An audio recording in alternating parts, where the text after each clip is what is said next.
శ్రీరామ రామ రామేతి రమే రామే మనోరమే సహస్రనామ తత్తుల్యం రామనామ వరాననే ఆబ్దామపహత్తారం దాతారో సర్వసంపదం లోకాభిరామం శ్రీరామం భూయో భూయో నమామ్యహం. సంక్షిప్త వాల్మీకి రామాయణంలో 70వ భాగము. రావణుడు సాధుడు మొదలగు గూఢచారుని పిలిచి శత్రువుల ఆనుపాలను రహస్య ప్రణాళికలను వారిని నిర్మించిన విధానాన్ని తెలుసుకురమ్మని పంపించాడు. కానీ వాళ్ళు కూడా వెళ్ళిన కొద్ది సమయంలోనే విభీషణునికి పట్టుబడి వానరచే చావు దెబ్బలు తిన్నారు. రాముని దయ వలన వారు విడుదల పొంది రావణుని వద్దకు వచ్చి ఇలా చెప్పారు: ప్రభు, వానరుల వద్ద గూఢచర్యం చాలా కష్టం. విభీషణుడు అతని యొక్క అనుచరులు మమ్మల్ని గుర్తించారు. మేము దెబ్బలు తిని చావు తప్పి కన్నులు అట్టుపోయి రాముని దయ వలన బ్రతికి బయటపడ్డాం. ప్రభు, వానర వీరులు అసమానమైనటువంటి బలపరాక్రమాలు గలవారు. వారంతా దేవతాంశల వల్ల పుట్టినవారు. బృహస్పతి యొక్క ఔరసపుత్రుడి పేరు కేసరి. అతడే ఆంజనేయుని తండ్రి. వాయుదేవుని వరం వల్ల పుట్టినవాడు హనుమంతుడు. వరుణదేవుని పుత్రుడు సుషేణుడు. చంద్రుని పుత్రుడు దధిముఖుడు. అగ్నిదేవుని పుత్రుడు నీలుడు. విశ్వకర్మ పుత్రుడు నలుడు. అశ్వినీ దేవతల పుత్రులు మైంద దివిదులు. యముని పుత్రులు గజుడు, గవాక్షుడు, గవయుడు, శరభుడు, గంధమాంతరుడు. ఇంద్రుని మనవుడు అంగదుడు. ఇలా వేల కొలది వానర బల్లూక వీరులు దేవతల వలన గంధర్వుల వలన జన్మించారు. సీతను రామునికి అప్పగించడమే ఉచితం. మీరు ఆలోచించి తగిన నిర్ణయం తీసుకోండి అన్నాడు వినయంగా. అంతటా సీతను తిరిగి ఇవ్వడం ఇష్టం లేని రావణుడు విద్యుజ్జిహ్వుడనేటువంటి ఒక రాక్షసుని పిలిచి, ఓయి, నీవు మాయను సృష్టించడంలో ప్రతిభావంతుడు కదా. ఇప్పుడు నువ్వు మాయతో సీతను భ్రమింపజేయాలి. అందుకొరకు నీవు రాముని శిరస్సు వంటి మాయా శిరస్సును ధనుర్బాణాలను సృష్టించు. రక్తం కారుతున్న ఆ శిరస్సును చూసిన సీత రాముడు మన చేతులు హతురయ్యానుకుని భ్రమించాలి అని ఆజ్ఞాపించాడు.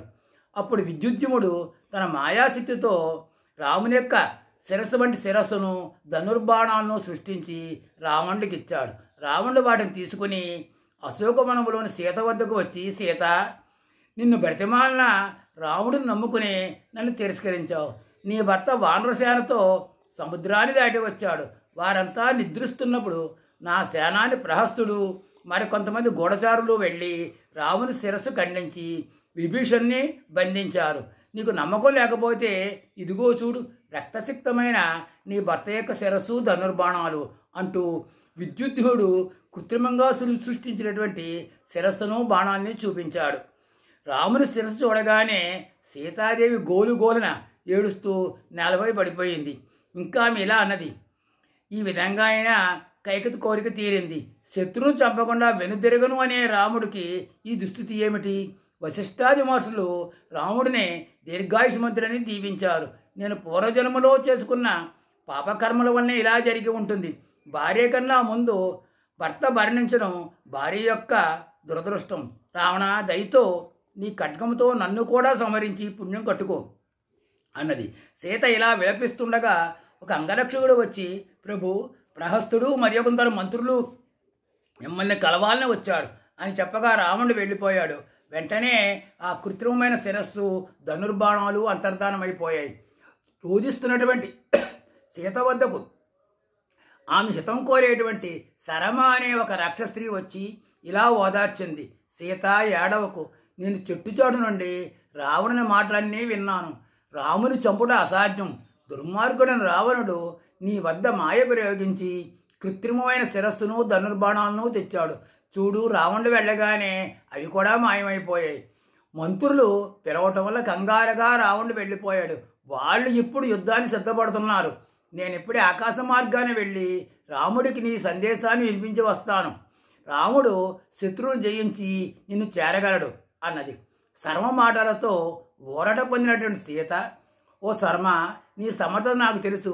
నీ మాటల వలన నాకు ధైర్యం వచ్చింది. నువ్వు రాముని వద్దకు వెళ్ళటం కన్నా రావణుని సమీపానికి వెళ్ళి అతని ప్రయత్నాలు తెలుసుకుని రావడం ఉచితమని అనుకుంటున్నాను అన్నది.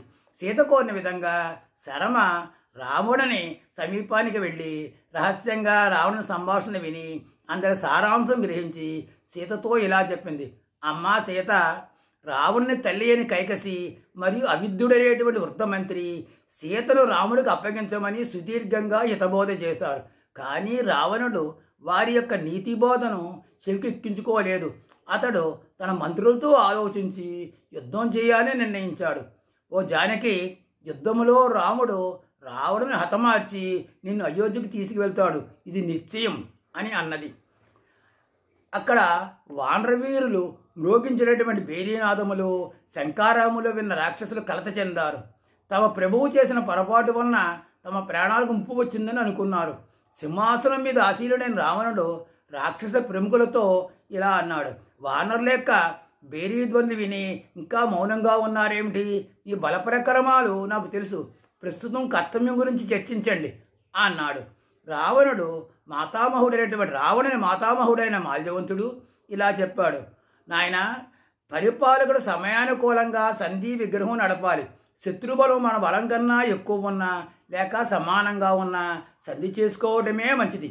సీత కోసమే రాముడు దండెత్తు వచ్చాడు. ఆయనకు సీతను సమర్పిస్తే సమస్యే ఉండదు, యుద్ధమూ ఉండదు. దేవతలు ఋషులు రాముని యొక్క విజయాన్ని కోరుతున్నారు. లోకాలు జయించాలని నీవు ధర్మాన్ని అణిచిపెట్టి అధర్మానికి పాల్పడ్డావు, ఋషులను బాధించావు. వారి హోమాగ్ని ధూమాలు రాక్షసుల తేజస్సును హరిస్తున్నాయి. నీవు దేవ దానవ యక్షుల వలన మరణం లేకుండా వరం పొందావు, కానీ నర వానర వలన నీవు వజ్రుడివే కదా. నాయన, లంకలో దుశ్శకనాలను పరిశీలించు. ఏనుగులు గుర్రాలు కన్నీరు కారుస్తున్నాయి, మేఘాలు రక్తదారులు వర్షిస్తున్నాయి, హవ్యద్రవ్యాలను ఎలుకలు కుక్కలు తింటున్నాయి, గెద్దలు నక్కలు భయంకరంగా అరుస్తున్నాయి, అశుభాలు సూచించే కళ్ళు కూడా వస్తున్నాయి. రాముడు సాక్షాత్తు నారాయణుడే, లేకుంటే సముద్రంపై వారిని నిర్మించడం సాధ్యమవుతుందా? ఈ అపశకనాలను దృష్టిలో పెట్టుకుని నీ కర్తవ్యం నిర్ణయించుకో, సీతను రామునికి అప్పగిస్తే మంచిది అని పలికి రావణుని ముఖ కవళికలు చూసి మౌనంగా ఉండిపోయాడు. రావణుడు కోపంగా: మాల్యవంత, హితవాక్యాలంటూ నీవు పరుషవాక్యాలు పలికావు. శత్రువుల ప్రోత్సాహంతో నీవు ఇలా మాట్లాడుతున్నావని నా అనుమానం. నా దృష్టిలో సముద్రం ఒక పిల్లకాల వంటిది. దానివే వారధి నిర్మించడం పెద్ద ఘనకార్యమా? తిరిగి ఇవ్వటానికా సీతను తెచ్చింది?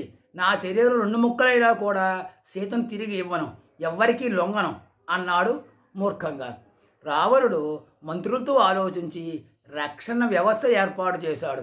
తూర్పు ద్వార రక్షణ ప్రహస్తునికి, దక్షిణ ద్వార రక్షణ మహాపాసునికి, పశ్చిమ ద్వార రక్షణ ఇంద్రజిత్తుకు, ఉత్తర ద్వార రక్షణను సుఖసారులకు అప్పగించి తాను కూడా ఉత్తర ద్వారం మీద ఉంటానని చెప్పాడు.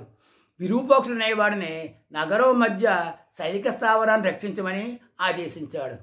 ఇక అక్కడ రామలక్ష్మణులు సుగ్రీవ విభూషణులను వానర ప్రముఖులను పిలిచి దుర్భేద్యమైన లంకను వశపరుచుకునే విషయం గురించి అభిప్రాయాలు చెప్పమని రాముడు అడిగాడు. విభీషణుడు ఇలా చెప్పాడు: శ్రీరామ, నా అనుచరులు పక్షుల రూపంలో వెళ్ళి శత్రువుల యొక్క రక్షణ సమాచారాన్ని తెచ్చారు. వాళ్ళు తూర్పు ద్వారాన్ని ప్రహస్తునకు, దక్షిణ ద్వారాన్ని మహాపాసునకు, పశ్చిమ ద్వారాన్ని ఇంద్రజిత్తుకు, ఉత్తర ద్వారాన్ని రావణుడు రక్షించాలని నిర్ణయించుకున్నారు. రావణుని చతురంగ బలంలో కోట్ల కొద్ది సైనికులు ఉన్నారు. రావణునకు కుబేరునిపై దండెత్తినప్పుడు 60 లక్షల మంది యోధులు వెళ్ళారు. వారంతా రావణుతో సమానమైన వాళ్లే.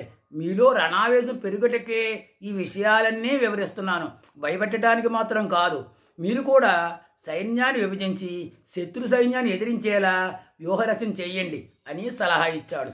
రాముడు బాగా ఆలోచించి ఇలా చెప్పాడు: నీరుడు తూర్పు ద్వారం వద్ద, అంగదుడు దక్షిణ ద్వారం వద్ద, ఆంజనేయుడు పశ్చిమ ద్వారం వద్ద తమ సేనలతో దాడి చేయాలి. నేను లక్ష్మణుడు ఉత్తర ద్వారం వద్ద రావణుడు దెబ్బతీసి లంకలో ప్రవేశిస్తాం.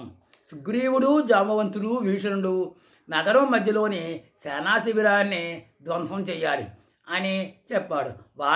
ఇంకా చెప్పాడు, వానరులు కామరూపులైన వానర రూపంలోనే పోరాడాలని చెప్పాడు. మనిషి రూపాలు వారు ధరించకూడదు, వానర రూపమే తమకు గుర్తని. ఇక తాను అనగా రాముడు, లక్ష్మణుడు, భీషణుడు అతని 4 మంత్రులు మాత్రమే మానవ రూపంలో యుద్ధం చేస్తామని వివరించాడు.